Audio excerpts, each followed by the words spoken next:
We have to cover this whole notebook tonight, so nobody had anything else planned, did they? Well, that's pretty nice. Yeah, I know. I was thinking that's very attractive. We don't have one of those yet. Now you do. What do you do with your awards once you get them? It depends on what they look like. Seriously, this one will go probably on the shelf right on my desk in the office. Some of them are so heavy. You know, I live in earthquake land, and the big one that came in '94, we thought it was the big one. It was probably only about a 7.5, I think. It was close to 8, but we thought that was the big one. But I had Emmys up high on the bookshelf. I had floor-to-ceiling bookshelves.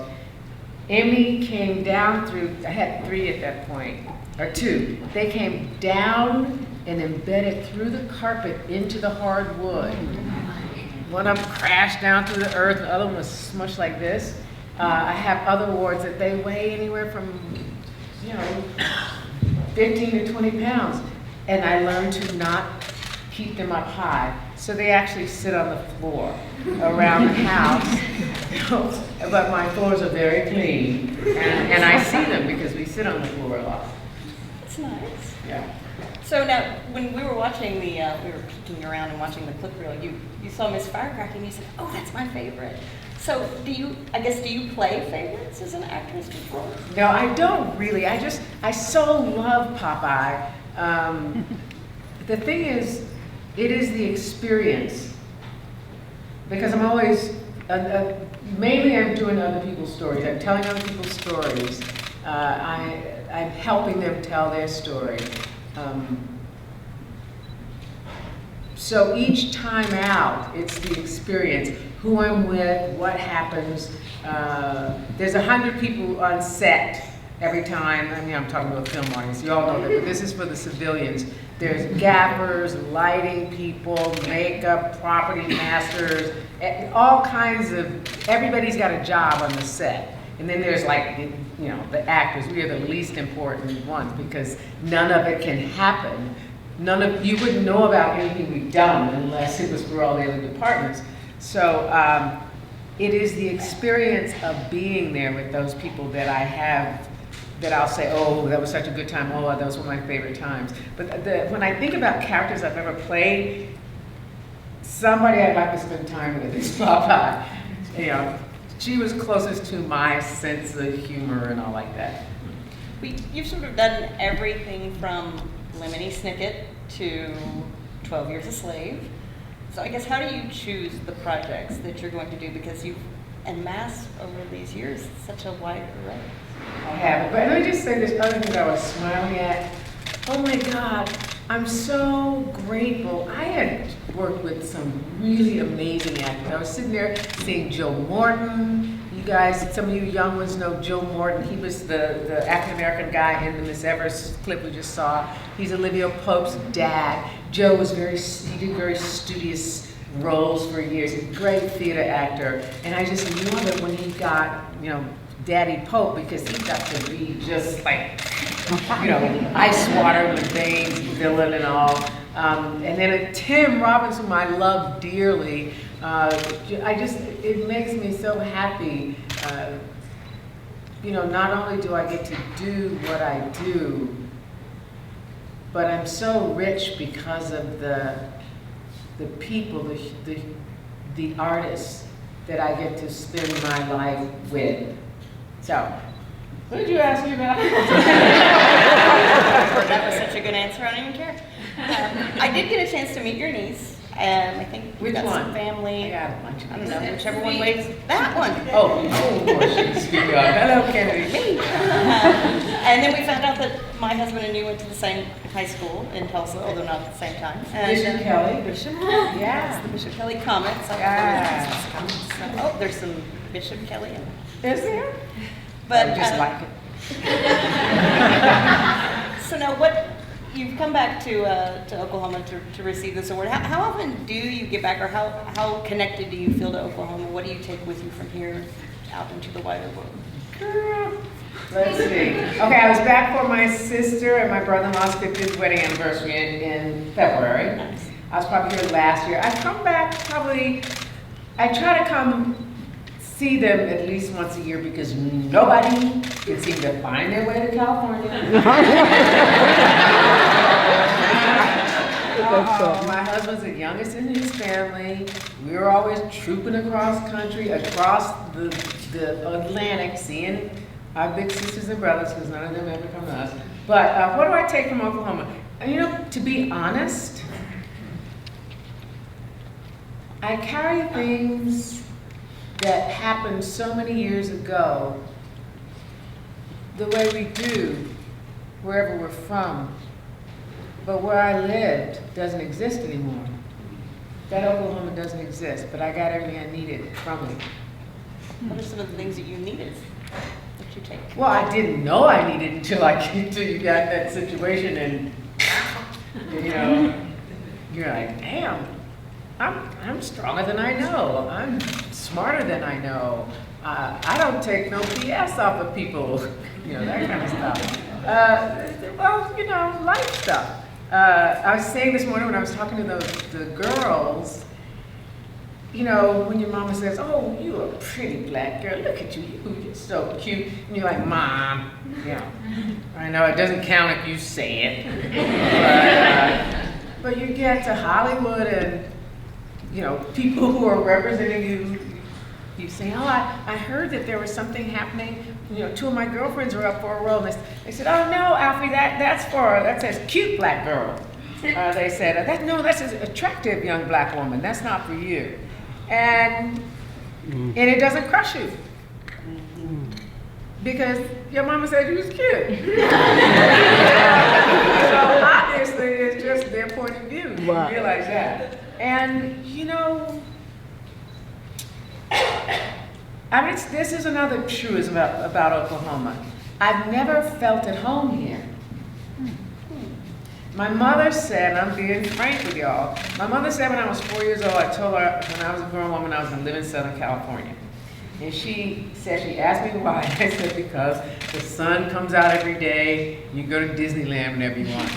Yes, I was 4, that's all I knew. I grew into it, but all my life I saw myself in Southern California. And one of the reasons I'm sure is because, you know, we used to get crammed into those snowsuits, those onesie snowsuits, and I was allergic to wool, we found out, and so I was always uncomfortable, and you know, you go trick-or-treating with a bunch of clothes on, it was just awful. So suddenly, like being in the sunshine and I don't know, I became, and I realized that I am a water person. Wherever I am in the world, I can't be more than 5 blocks from the water. And I have to go see the water every day. I don't care if it's a creek, I just gotta be near that. So I never wanted to be an actor, thought about it until I was 16, but I always saw myself there. The other thing is, I think I probably saw the adults were more relaxed when we were in California.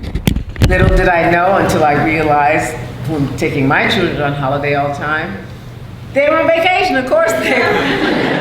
You know, they let you do stuff, you'd stay up, cutting up and acting crazy, and they never said anything. So I had this idea that California meant, you know, everything was irie. So I wanted to do that. And frankly, as I started to grow, I realized that I was out of sync socially and politically. I realized that by the time I was 12 with Oklahoma, and that's fine. What I did take from it, so I wanted to be, well, I left because if they were making like films here, I'd probably still be here. I wanted to go where I could do the thing that I felt called to do. And so, so I had to go there. But also, I became an activist when I was 14. I didn't discover that I was an actor until I was 16. So,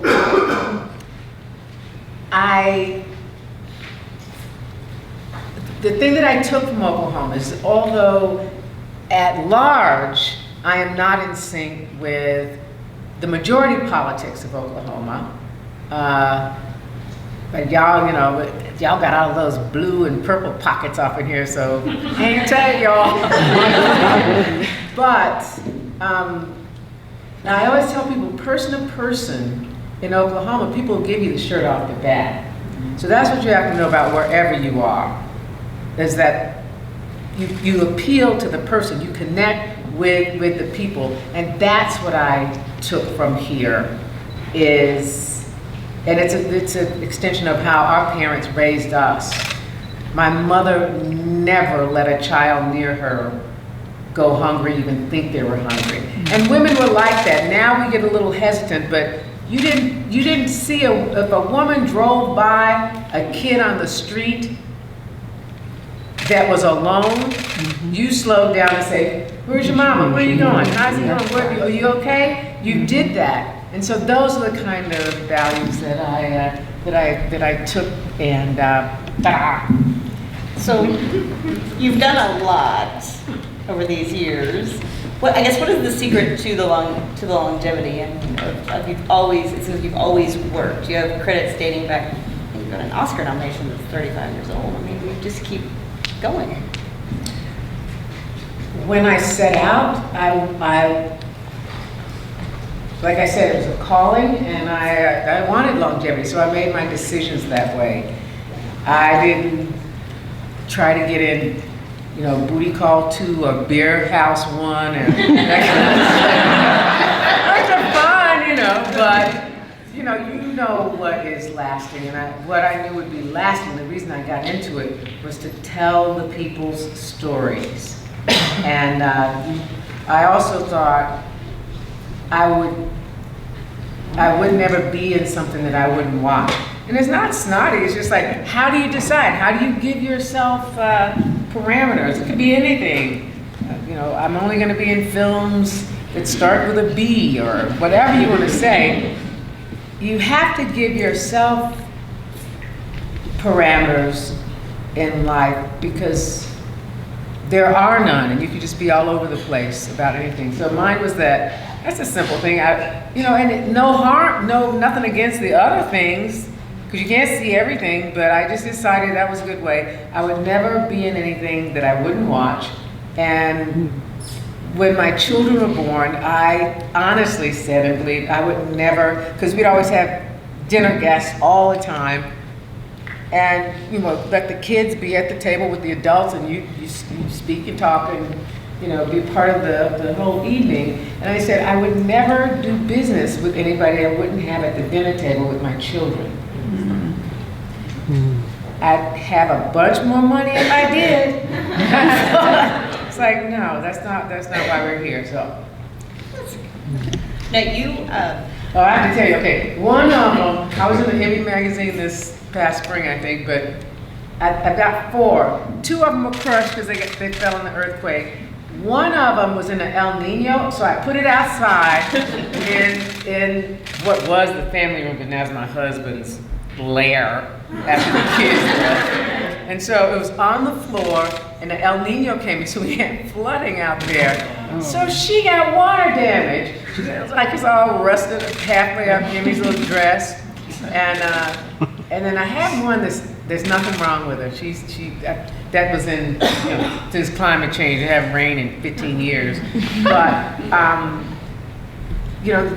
assistant said, let me go exchange them. They'll give you, if they're damaged, they'll give you a new and all. And then I thought, no, this is the history of my being in LA, pursuing my goals. So they're dinged up, they're broken, they got chipped, they're rusty, but they've been with me the whole time.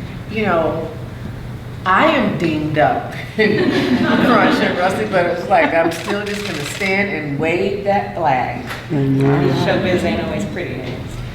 Well, no, but we can be, we still treat our worst behaving children with respect. You just have to live in a constant state of forgiveness to be in the business. Okay, put this in here. I don't know how we're doing on board. Maybe we should miss it. Yeah. So my husband is a Trekkie, I don't Trekkie. know. I'm not even going to jump into that debate, don't start. But you are in that universe, and it is a universe. You got made into an action figure and things whenever that went down. So, I mean, it was a little bit of like a bigger franchise kind of thing for you to jump into. Did you just say, yeah, I want to be in Star Trek, or was it like, do I want to get into something like that? Or did you just go? Again, oh, you asked me this earlier, now I remember. How do you choose things? When I get a script, there's the majority of the things that are out there that they put money into. The scripts are so regular, like any smart middle schooler could write those scripts. And it's almost as if the simple-mindedness the script has, the quicker you get picked up, because they want to take it and turn it into whatever they're seeing. They're really not interested in telling your story, your whole story. And so, my husband is a writer, and so many times, not just my husband, he's a brilliant writer, but other screenwriters, they'll say, this is great, it's a great story, can you dumb it down? And they actually used to use the words, I don't know if they do now, dumb it down. They probably got some code they do with you millennials, but they would say, can you dumb it down? That's their disrespect for the American audience, as if we're not required to go to school past 3rd grade. And sort of only so it is quite amazing that good work gets done. Because you're bringing something like storytelling, which is a sacred endeavor that comes from an ancient tradition, you're bringing that into the most secular arena possible, which is the marketplace. In a capitalist society, art is the partner, the bride or the bridegroom, however you want to say it, with money, with that value, putting a value on something that can't have a value, because it is a human expression that comes from an artist. So, how I choose if I'm reading a script, so the script has got to be on the paper first. Yes, we stand it up. Yes, the cinematographer interprets it. Everybody brings their skill and their discipline to make that what it is, but I'm sorry, the writer is queen and king, and if it's not on that page to start with, it ain't going where it could go. So when I'm reading, and by page 20, every time it says Meredith, if they said, read this and think about the role of Meredith. Well, every time by 20, when it comes to Meredith and whatever she says, I feel an emotional connection to what it's saying, then I'm hooked. If I can, and it can be fine, and I can sit and read it just like I'm reading the newspaper or something, and it can be a good script, but it has to connect with me organically. The other thing is, by the time you get to page 50, you're going like, oh, come on, don't say something stupid so I have to turn this down. Don't say something insulting to some human being, or I'm going to have to say, you know what, I can't be in that if you're going to make this statement about whatever, about whomever. And so then I pull for it that way. And I, if I get to the end and it's like, I'm there, I'm in it. And then, let's say we got $50 million, or we got $5 million, or I've got $30,000, which is what I've done pictures for as well. Doesn't matter how much money you got, it's what that story is. And then now I got off of that last thing because I thought of that. What did you just ask me about? Star Trek. That one I knew what I was saying. The creative mind. Okay. See, that's why teachers should let kids' minds just fly. Don't tell them they need to focus and pay attention. Just try to keep them a little within the bowling. What do you know? Bowling bumpers. Just keep them within the bumpers. They might be able to use that mind one day. Star Trek. All my friends were on Star Trek. Jonathan Frakes, who plays number one. Is that his name? Right.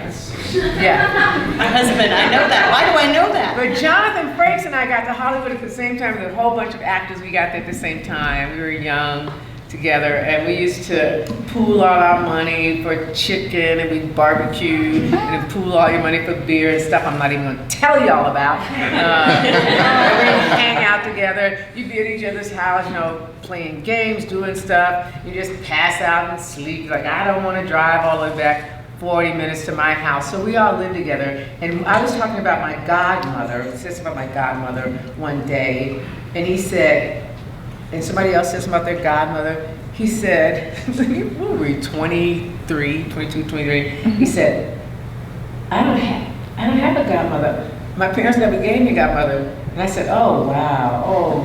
You know, you should call him Yanni. He said, Yanni, whoa. And he said, will you be my godmother? Yes, seriously. And I said, I will. And so I became, Jonathan, I think is a year older than me, but I'm his godmother. So he called me godmommy all the time. And I knew LeVar from forever, I knew Brent, I knew all of them. Did I watch Star Trek? No, because see, when you work all the time, you don't get to watch them. So you meet people all the time, you're just happy to see them and all that, but you don't really get to know their work unless somehow. So Jonathan, they had been on for years, and now they were going to do the first movie, and they let Jonathan direct that one. And so Jonathan called me up and said, Godmommy, you want to be on Star Trek? I need you to come be on Star Trek. Let me just send you I'm going to do the movie. Let me see you the script. I said, Yanni, no, I don't know anything about it. He goes, just read the script. Again, I started reading that script, and I could hear the music. I forget the music. Now I've got Star Wars movies like, no. I was like feeling it. So it was so exciting just reading the script. So I called and said, I'm in. I was going to be Lily. And I said, I don't really know anything. He goes, you don't have to know anything. You live in a world however many hundreds of years earlier. So I got to set that day, and I was wearing my hair really short, kinky, and platinum. And they said, okay, first of all, you gotta dye your hair dark. I said, how do you know in the future, black people weren't wearing their hair short and blonde then? I said, how do you know in the future they're not gonna be wearing their hair? Well, it only took about, what, 20 years before it happened. But we were trying to dye my hair dark, but it only go red. So Lily ended up with red hair. So I'm walking around, and they said, it was exciting. We had all this stuff to play with, you know. You didn't have to make believe. And he says, okay, and you're gonna be in the Jeffries tube, and you come in here, you crawl through there. And I said, whoa, who's Jeffrey? And they all looked, and Jonathan said, you don't need to know, just get in there. So apparently the fact that I didn't know anything about the world worked very well for them. But I knew I loved Patrick Stewart from the stage and everything, so I'm so excited to have that scene with Patrick. Well, and you've also, you just don't stop jumping into big franchising things, because you now are like two-time Marvel veteran. You know, I love the heady stuff I do. I love that because it's meaty and all, but I have so much fun doing the other thing because it reminds me of the things that I didn't want to be an actor until I was 16, but you know when you told to go play, now everybody sits and plays like this. But when we were little, they say, go out, get out of here, go play. And you would just be running through the yard, Okay, and now we see the master, oh, now we're gonna run here. So that's what doing those things is like. It's like, as my friend Peter Hastings will text us sometimes, all our friends, today, do what you did when you were 7 that made you laugh and made you happy. And it's just, it is so corrective when you're sitting around being an adult, being worried. It's like, okay, what did I do? And then you go and do that. But that's what the Marvel thing is. How I got into the Marvel universe was the same. I know Downey Jr., Robert Downey Jr. I've known him since we did. Heart Soldier. Thank you! That's my niece, Tyra. Heart and You already come and Soul. live with me or something. I know. It's everything. Well, that was Kennedy, that was Tyra, I have Sharita. Is Rebecca here? No. Okay, I've got a bunch of nieces and two fabulous nephews. But Heart and Souls, I met Downey Jr. and we have been very close friends all the way through all of his difficulties and all the way, the beginning of it, before it, beginning, and all the way through it. He is one of the best human beings you will ever meet. He is such a good person. And that's why he was able to not only survive the situation, but to flourish. So I get a call. My people said, we told them no, but the Marvel people said, come and do this one scene and blah, blah, blah. We don't want to do that. And I said, well, what is it? They said, well, Downey asked for you. I said, well, then if Downey asked for me, I'm going to do it. They said, they don't want to pay you. I said, you know what? If Downey asked for me, and so then he rang and he said,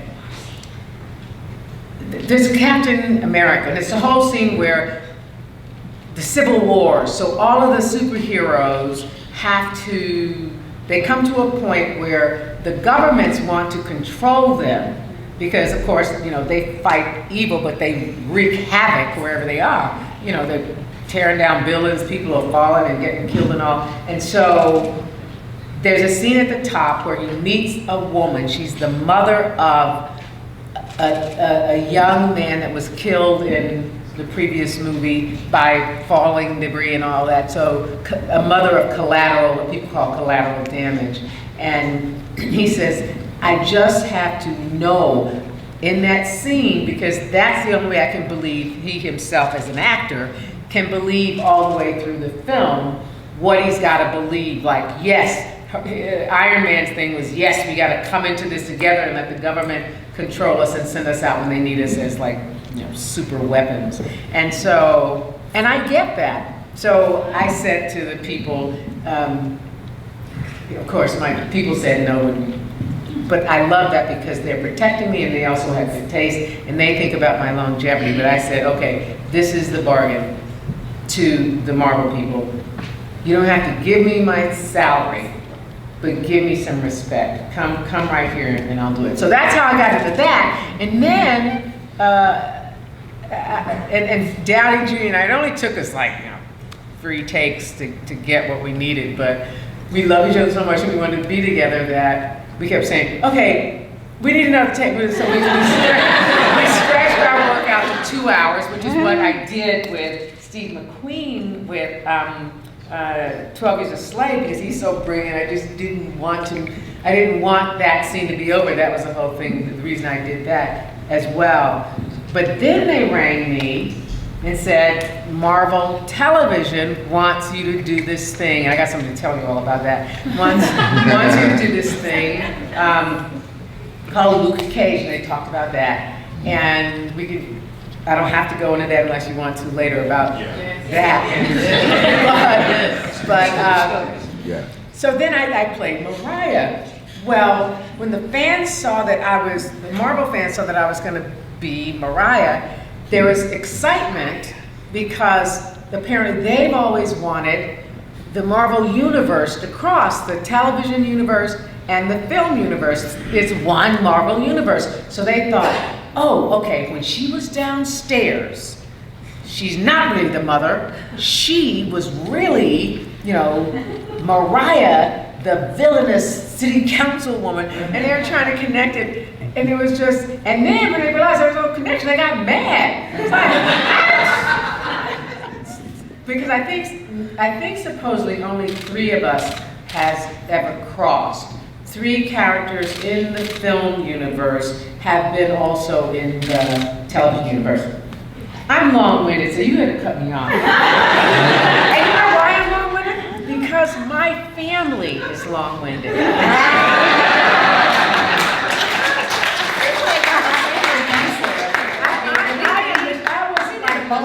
I was the least talkative person in my family. Everybody talks, the whole family, the little kids, if you know, they stop and say, wait, what, baby, what? And you better make it interesting or funny. They go, oh, shh. These are little kids. So did you have to become an actress just so you could get a word in edgewise? You had to move to California so you could get a word in edgewise. Well, yes, yeah. Well, the people who've spoken, they wanted to hear about Luke Cage, and I actually really love that show, so we are gonna just talk about it, so just deal with it. The part that you play, because you play, and as you put it, an evil city councilwoman. It's a dirty politician, to put it mildly. And is that just sort of like deliciously fun? I want to be evil, I really do, but I don't have an outlet for it. That's why, you know, that's one of the great side pluses about being an actor. Is, you know, from the time if you're female, from the time you're 3 years old, people are going, be nice, be nice. Don't think, you shouldn't think that way. Don't act that way. They tell Jennifer, come on, Jennifer. Jennifer's like this. Jennifer, don't act that way. Be nice. They don't say Jeremy is swinging on the chandelier. They don't say nothing to the boys, but the girls have to be nice. So it's a way to get to be whatever you want to be. That's fun. Mariah, you can call her a dirty politician. I'm the actor. I have to find the reality of that human being. Nobody's born a crackhead. You're just not. Nobody wakes up and runs. How can I be, can I say asshole? How can I be an asshole? Nobody thinks that. Everybody thinks that it's like, I got the solution, And it's just the conflicting intentions that create, you know, the friction. So, I don't think of Mariah as a villain. Somebody's willing to bend the rules to get what she thinks is a greater good. Yes, the world is littered with the aftermath of people with whatever good intention they had. But when playing her, just like playing Miss Evers in Miss Evers Boys, being an activist, being a human rights believer and worker, I could never respect Nurse Evers and what she did, what she knowingly did, but that's not my job as an actor. My job as an actor is to find her reality, stand her up, be within that story that Joe Sargent directed and was telling, and trust that when you see it, you would get you would draw a moral conclusion from it. It's not my job as an actor to kind of wink on like, isn't she terrible? Isn't she awful? But I'll tell you what did happen with her is that I never worked on that role in my hotel room or in my house because I didn't want her in my house.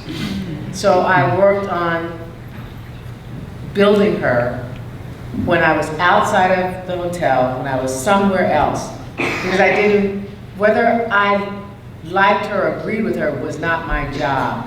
And I did find the place where you have to put yourself in that person's sensibilities and not act out of your own. That's because what you're doing is servicing the story. So I got up to say, so Mariah, ooh, honey. Season 2 drops on the 22nd.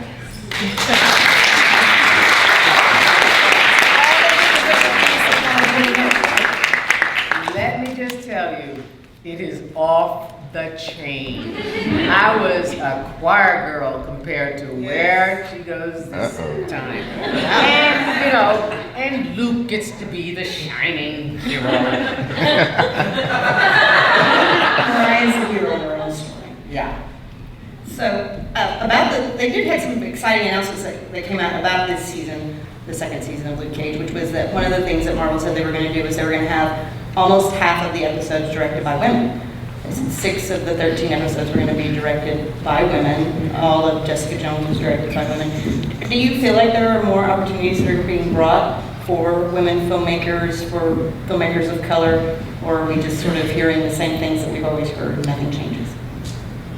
Well, I'm an OG, and we have been through these things before. That does not mean I'm not millennial at heart, and I am hopeful, and I expect good to happen. I'm always willing to give it a chance, but I keep my balance because, like I said, we've been here before as women, as people of color. I can remember just, you know, the deluge of books by African American writers, by Latino American writers, by Chinese American writers, back in the 70s to the mid 80s. And then all of a sudden, it's got like, here's a shelf for the black writers, here's one shelf for the Latino writers, and it goes down to that at Barnes & Noble. All I'm saying is, progress is never just like a straight forward road. And I'd say like the old people used to say in the South, freedom ain't free. You gotta fight for it every day, and you gotta protect the progress. So all of that to say, it's so great that we're mindful, and we gotta keep saying it out loud to keep everybody mindful of it. But we have to change people's hearts and minds. We also have to, again, institute things that make it, to give it longevity. And as we do that, we have to still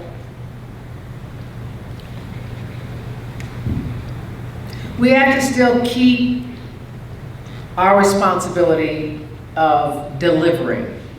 And by that I mean, I'm not really interested in a company that says, oh, we're gonna have half women, or oh, we're gonna have all women directors. Because I know bottom line why they're doing it is because it's in the zeitgeist and they wanna make themselves look good. They're not necessarily interested in hearing these different women's points of view. So again, it's back to the bottom line is always about commerce. And so we have to make sure that we are not the flavor or the thing of the moment. So again, this is so deep.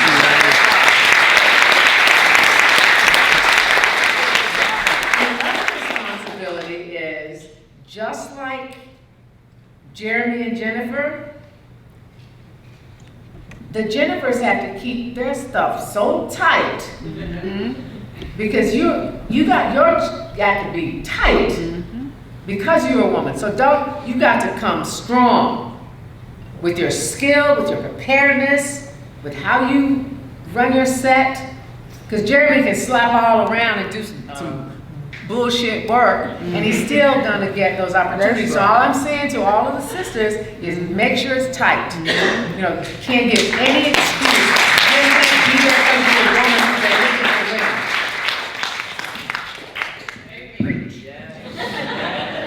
I'm just gonna let her go. I'm just gonna leave. You got it, you know what I mean? I do see some actors. We have a few, some actors out in the audience, and so I wanted to know, with something like 12 Years a Slave, we saw that incredible clip, even something like Civil War, where you have like one moment that's going to have to like carry through the whole film with all of the robots and explosions. How do you, as an actor, sort of prepare yourself for that one big moment that you're going to have? First of all, you don't think of it as one moment. You know, when you pass somebody on the freeway and you might catch their eye and you see them, if they were in the movie of your day, somebody might say, oh, just get an extra to do it, just whatever. But that was a person with a whole life and a history before they got to that moment with you, and it'll continue. When somebody gets on the elevator, everybody's standing there waiting. One person gets on a rider floor, get off. Even if they don't say anything, that person has a history. So when this is the truth about when people say there's no small roles, it is not just ego and you're trying to convince somebody like, oh no, you're good, there's no small roles. It's the truth, because anytime you're standing up as a human being, your job, it's not in the script because that's not the point of this story. So that is your job to find that person's reality, to know it. Make up a backstory, write it down. You need to know, because if you don't flesh that character out, you're gonna look just like background and all, but it's the people that know who they are as a character, who fill it out. Those are the people that catch your eye on screen. It doesn't matter what they say, or how much they got to say. You believe in that moment, that's who they are. So that's what you do. You go to work. You might have one scene, but your scene is a moment in a full life. So that's our job, is to find the full life, and then people believe that quick pass they see of you on screen. It was interesting whenever you were talking about that Civil War role, or whenever you talk about Miss Evers and things like that, and even Star Trek, that you did say that part of the way, or the main way that you pick your roles is through the script, what's on the page. But it sounds like a lot of it comes down to people and working with people. And I guess, is that so much a part of the longevity and being a long-time worker in the business, is being the kind of person that people want to work with? It's always cool. Yeah, people want to work with me a lot because they know how I work as an actor. And I want to work with those actors that actually act. The vast majority of the people that you guys call actors are celebrities. They are not actors. They get a script and they act it out, they learn to sit, but they're not actors. And that's fine. Like I said, it's commerce. So those of us who are truly actors and do that kind of work, it's such a joy when we're together because we're speaking the same language, we're working in the same way. It's like if you're on an Olympic team and you start to run. Once you're on that Olympic team, you're in the 440, you put your hand back. You don't have to turn around and look. You know that that person's gonna lay that baton right where it needs to be. You go around, that's what you do when it's all actors together. Now, suddenly if they throw a pole vault in the middle of that, you gotta turn around and go, come on, come down, come on down, here you go. You gotta figure out how to get where you're going. But also the thing is, most of the time, so you're not, it's rare when you get all actors in the same film or the same television presentation. The truth is, I might be looking for somebody that was at OU in the acting department, but they didn't hire her, they hired my manicurist because they thought she looked more like what they were looking for. They don't really give that many yahoos about what it is. If they were that sensitive and that good, they'd be doing what we do. They would be the creative person. So then what am I going to do? Am I going to be mean to Daniela because she got cast and she don't need to be cast? She didn't cast herself. So I got to figure out, and the picture can only be as good as we help Daniela be. Because if everybody's believing everything and Daniela says, why don't we go to dinner? The whole thing is shot. So you have to have the humanity and the openness to help Daniela be her best. And, but occasionally you get into things together. Yes, we have longevity. No, it's just such a treat when you all end up together. And Miss Firecracker was me, Mary Steenburgen, Scott Glenn, Holly Hunter, Tim, you know, I've been in, you name it, I've been in some where it's just like, we all get together like, hey, you know, so happy. It's like, I had a real actor. So, what have you not gotten to do that you want to do? Not that my regional newspaper story is going to help you get that, but hey, we can try. Right? Well, you know what? It's a lot of money in Oklahoma. I got the scripts. I got all of it. Oh, we just need resources. So your article could help me get what I want. All right,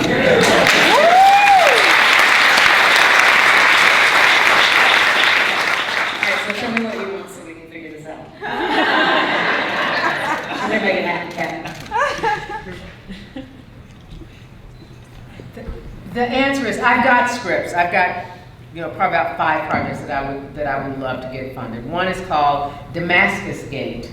Remember the book Damascus Gate? I would love to. I've waited 15 years trying to get twice to get the rights from people who had a lot of money, but that's a hard film to do. But my desire to do it, it takes place in Jerusalem at the Damascus Gate, and it's a great novel. You should read it.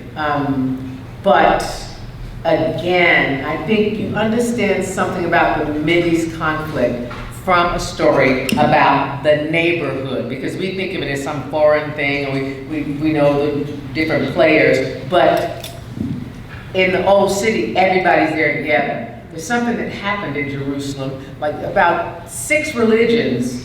There's something coming up out of the ground, down from the skies at that point, because prophets of 6 different religions stood up right out of that area. Okay, so Damascus Gate, I would like to do, and there's no role in it for me. But when I think about what I want to put into the world, that's a gift that I feel that story of putting into the world. There is one called Redemption Song that my husband wrote. It's about the Right Honorable Nanny of the Maroons.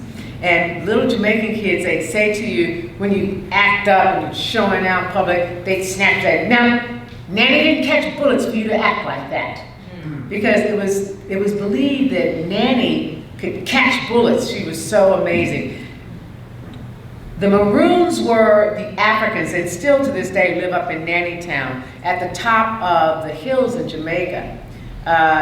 Nanny, she was a runaway. She learned to hunt and live in the wild as a young girl. She was on a plantation. Well, she left the plantation, a sugar plantation in Jamaica.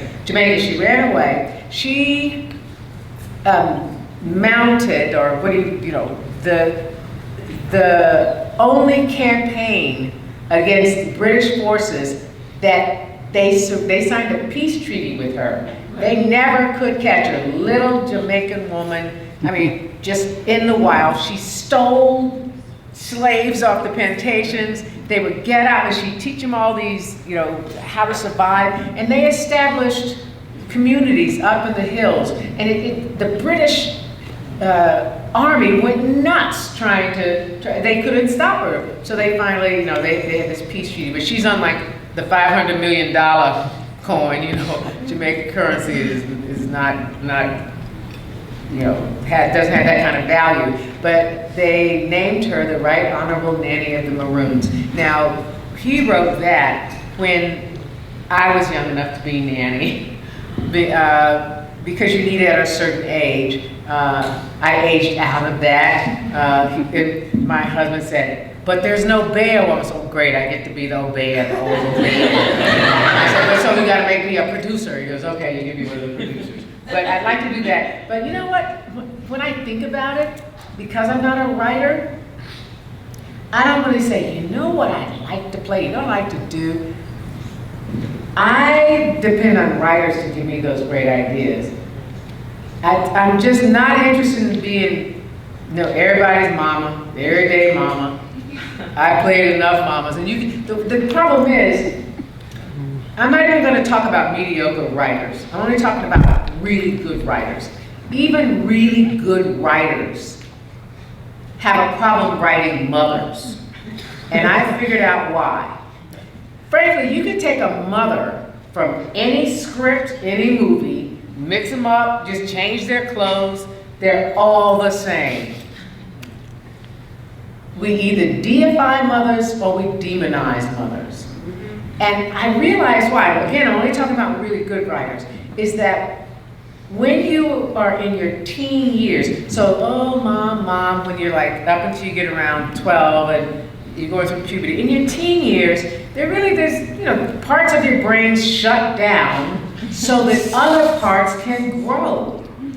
Like that thing, stop telling your kids to clean up their rooms and just going crazy. My God, what do you figure? Look at this mess. Really, that part of their brain is shut down because another part is developing. They do not see what you're talking about, and it just makes you look crazier to keep going on about it. Just say, shut that door. The teenage brains, they don't mean any harm, but their brains have shut down because it's in development for their own survival mode. That's why they focus on themselves so much. It's supposed to be happening. We go, selfish teenagers. Now I always tell people, you have forgotten what it's like to be 14, 15, 16. So instead of pulling rank on that teenager, stop and think, yeah, they crashed the car, they came in late, all that. Oh, you're nuts! That is not helpful. Try to think, what would have been helpful for me to hear when I was really screwing up? And then try to do that. But I say all that to say, during those years, they don't know who their mom is as a person. They need their mom or their mom is giving them grief. And then you leave home. And you have success, you do whatever, and you start to write, and all the characters in your piece can be believable. And you get to your mom, to the mom, she says the same stuff. Oh, baby, it's okay. Oh, mommy, oh, it's a little, come on, darling. You know the languages, all the mamas, oh, yes. Oh, sweetie, oh, come here, darling. All the mamas are saying the same thing. And you stick them in there. And I've done a lot of moms, but what I always do is like, the fact that I had a baby and that's them standing there is beside the point. Find the woman. Who is the woman? Even if you're not asking her to do something in the script, the majority of women jumping out of airplanes, running governments, doing all kinds of things, they have kids. But if somebody tried to do the Angela Merkel story, you're not gonna have Angela in the kitchen going, come on everybody, there's sauerkraut, come on everybody. No, she's running that, she's 7 feet. Anyway, ta-da. So you know why I'm happy to be no liar. Oh, she is a bad mom. You know why I'm happy to do that? I just played a prison warden, I did a film called Clemency that'll come out in the fall.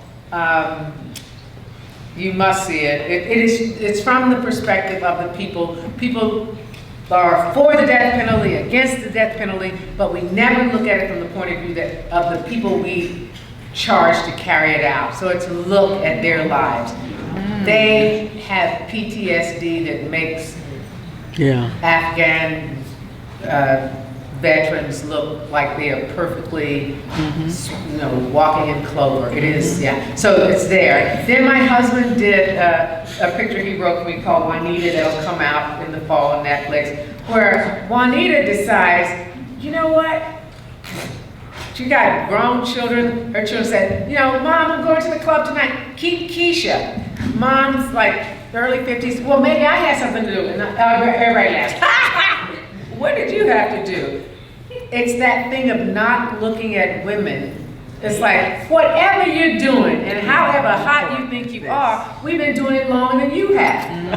So we have to let women know, don't let society, just because you walk in a restaurant, by the time you're 45, no heads turn. You just still walk in there and you sling it because, like I said, we know more than you know about being in the world. And so Juanita takes off and goes and has this great adventure, and I'm not gonna tell you the rest. I've got my second son about to turn 12 in November, and I am totally calling you at 2 in the morning. He's driving me crazy. And as long as there's no guns involved, no, narcotics, they're gonna be fine. They're gonna be fine. Y'all know, everybody in here that's grown know you did some crazy, awful stuff, and look at you, just turn into upstanding citizens. That's right. The thing about Netflix that I love, up until Netflix came along, it really was said, even if there was a product that, say there's 20 characters, if 5 of them were African American, they'd say, oh, that's a black film. Everybody else in it is spanking white. But it's like, oh, that's a black film. You know what spanking white means? Spanking clean. I know old people used to say it. Like, get your sheets spanking clean. Just put them up there. I'm not talking about spanking white people, really. That means just white, like Thai white. But if there's 5 black people and they say, oh, that's a black film, and I can't sell it abroad. There isn't an international market for, films with black and brown people in it, or with, yellow and red people in it. And so, even if those films got done, they would just say, okay, we're gonna play it for a few weeks in the States somewhere. There was this thing of saying, Japan doesn't want that product, Germany doesn't want that product, the major markets they were going for. What Netflix did and just blew that whole thing out of the water was they said, okay, we're on in 150 countries. We're gonna drop that all of a sudden at the same time. People in Tibet can watch it at the same time that people in Duluth watch it at the same time that people in Singapore. And they saw that people around the world were hungry for the stories of all kinds of people. Because the thing is, a person's story is a universal story. And you gotta be thinking to cut off segments of societies. You gotta think that. It doesn't happen naturally. So again, commerce, when the demand is there, then they give into it. They knew, now everybody's like, oh, Netflix proves that, people wanna watch Swedish films, even if they're in Austin.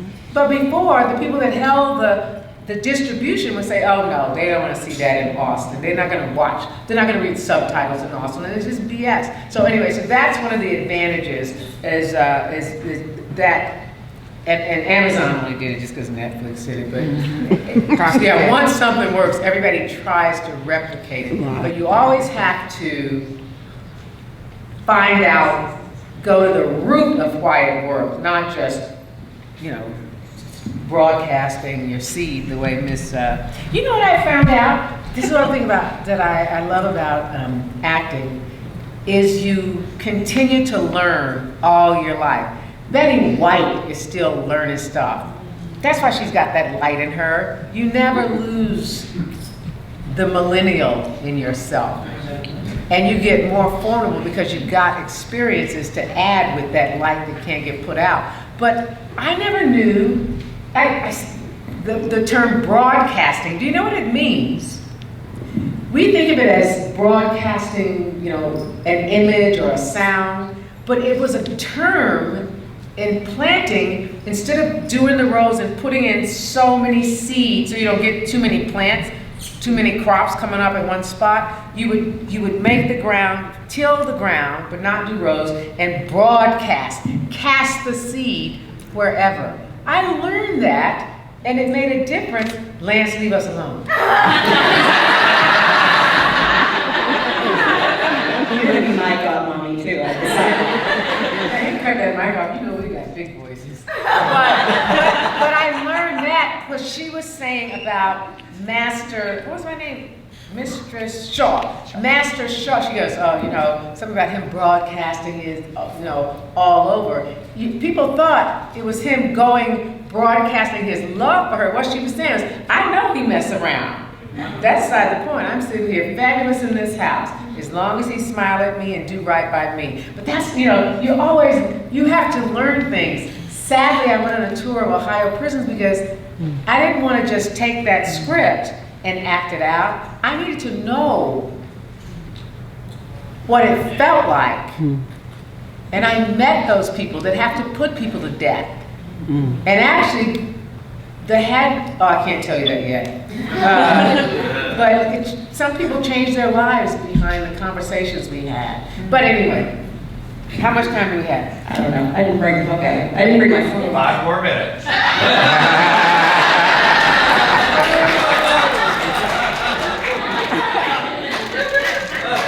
Okay. You're gonna have me on my back and call. Okay, I'll do 5 short answers. Do you want to 5 for us, or do you want to do? Do you want to do? Let's do open it up to them. Do you want to? Well, let's ask if she wants. Do you want to open? Do you even like these people? These are my people. Okay, yeah, we'll open it up. Do you want to pick them, or do you want me to pick them? And I think you pick them all around. Okay, don't cheat. Raise your hand high if you want to ask a question. How many is that? Okay, that's good. That's all the questions we'll take. If you did not raise your hand, don't cheat, say you did. So if you raise your hand, here.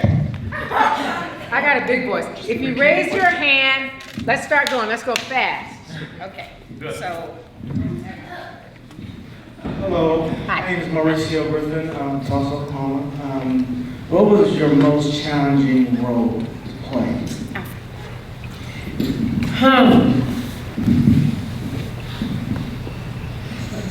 I was ready for him. Put me in, coach. I've been preparing for everything. I'm a well-tuned instrument. So none of them are challenging when I do my homework.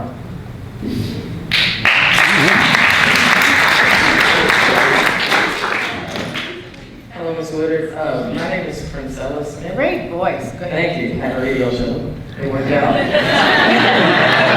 It got me in trouble. I am producing a film titled Beauty for Ashes. It's about the Oklahoma City bombing. And Oklahoma City bombing. I know you said hurry up. Okay, yes ma'am. The Go bombing. ahead. Yes ma'am. So my question is, when you're directing actors and you're trying to tell them this is a real story about real people, it's very important. We want you to be collaborative and put your own creativity in it, but at the same time, it's very important to mainly stay with the script so we can't do it. Goodbye. Okay, there's no way. No, I'm saying, if they're your actors, Yes, ma'am. they have to say what's on the page. Yeah. If I work with another young person when we're doing medical shows, they go like, can I just say indigestion? I would never say, it's like, no, you can't. I would never say that. Right, because you're not a thoracic surgeon. Say the term. So if they're going to act, they got to do your script. If you say, and then while you're over here, just make up something, if you give them that license, but they have to stay on script. Okay. Or else they give it to somebody that will. That was my question. Yeah. Okay. Kennedy. Hi, I'm Kennedy. I just wanted to know what your favorite movie that you played in was. I don't have a favorite movie like I don't have favorite nieces.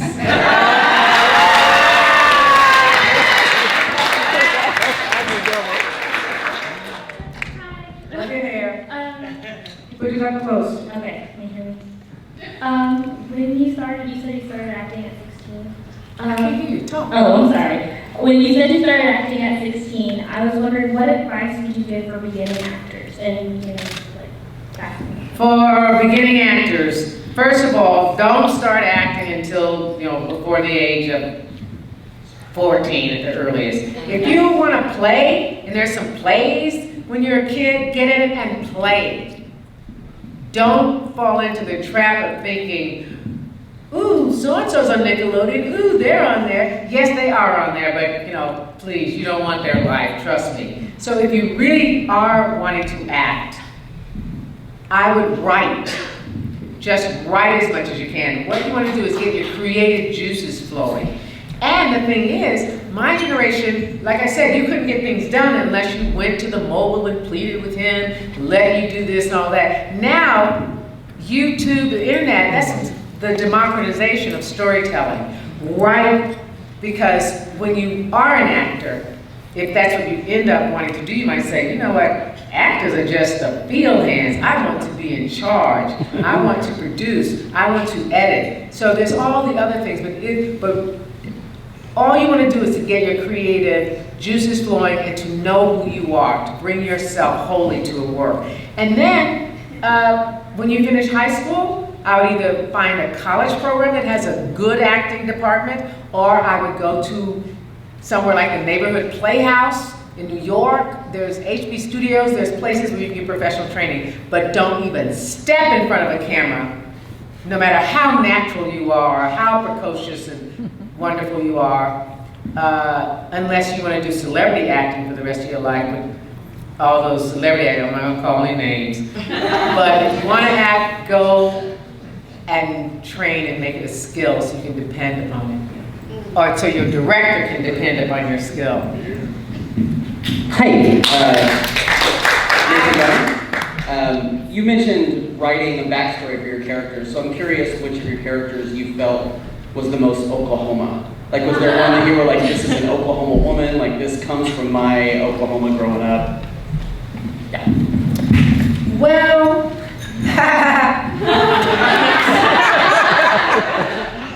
sometimes I have infused a character with the spirit of some of my relatives, my women relatives, but not the whole thing.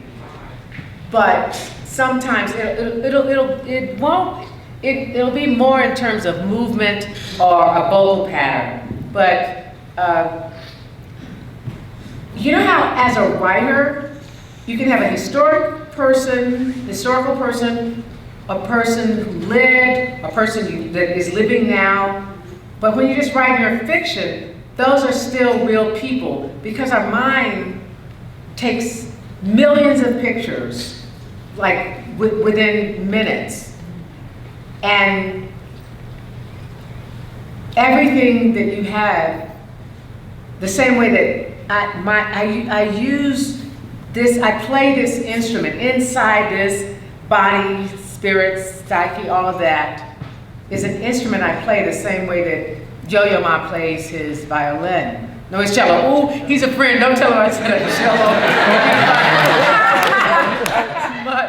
but, so I know how to play that because there's emotional memory there that you know how to go to it. As the writer, there is emotional, like there is the person memory there. So that's what we do. It's not that we think of a person ever, but it's just like, I'm finding a real woman. How does a real woman move? As the same way a writer would do when you're writing those things. So to follow up on that, how do you do that with something like Lion King that you're doing? Oh my God, I'm so excited about Lion King. You know what, I'm gonna tell you. Look, I am so corny. I was just, you know, I should be here going, yes, Lion King. Yes, they're like, oh my God, I'm so, because I'm a fan of film. I really am. That's what I love about it. And I love film festivals because of that. You just go and you just like films and talk to everybody else that there loves films, and that's good. My son Duncan, although I'm a little peeved at him, he took off to Barcelona tonight with some friends. And I told him to text me before he left, and he didn't. Well, last summer, that same group of friends went to Netherlands together. And he sent a picture of himself in a tattoo salon. And so I was thinking, okay, there'll be a naked lady in a dress on his arm shaking. And then he sent a picture, you know what it was? And he's ripped too. Inside his bicep, it was that, remember the cave drawing that Rafiki does of the young Simba? It was young Simba, and he had written in there, remember who you are. Oh. That's what my 23-year-old son did, and I said, that's why he is my love.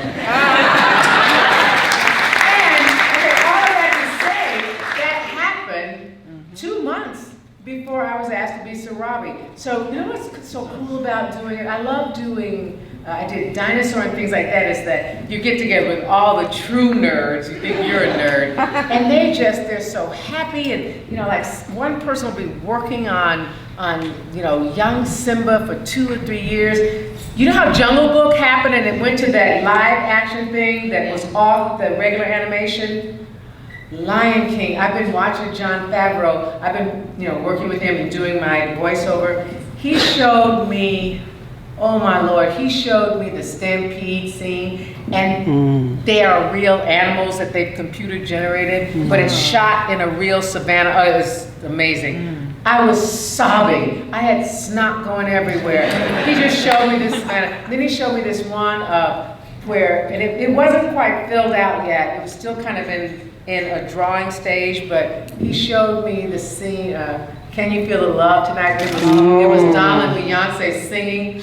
Oh my God, I'm just so grateful to be a part of that. But yeah, what did you ask about Lion King? I asked using your instrument if it's only your voice.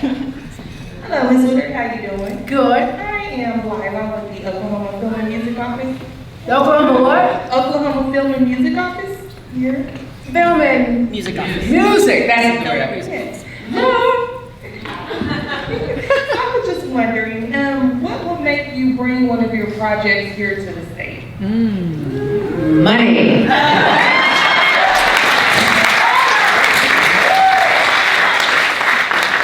The funding, and you get the state legislature to give tax incentives, not just for me to come here, but for you guys to be able to make your stories here. But we have to go where we can afford it.